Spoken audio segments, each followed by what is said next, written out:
मासिक पाळी आली म्हणजे त्या मुलीला, कोणी मुलगी असो सून असो कोणी असो, तिला बरेच लोक अजून पण ही गोष्ट पाळतात.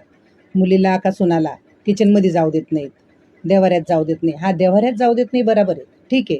तुम्ही देवाला हात लावू नका, देवाची पूजापाठ करू नका, 4-5 दिवस देवाला पडदा लावा, पडदा लावून ठेवा, कारण की ते पाळलंच पाहिजे, ते आपलं कर्तव्यच आहे.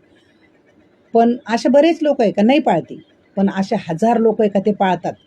स्वतःच्या मुलीचं पण पाळतात, जिला आपण जन्म देतो, आणि सुनाचं पण पाळतात. का पाळतात?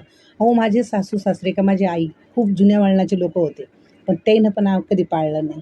ते पण बोलले असं काही नाही, तुम्ही फक्त देवापर्यंत जाऊ नका, असं काही झालं का देवाला हात लावू नका, पूजापाठ करू नका, बाकी सर्व कामं करू शकता. पण जेव्हा आपण पाळतो पाळतो म्हणजे 4 दिवस लांब बसा, कोपऱ्यात बसा, वेगळंच जेवण द्या, वेगळंच भांडं ठेवा, त्यावेळेस त्या मुलीला म्हणा, ती मुलगी असो का सून असो, लाज वाटते त्या गोष्टीची.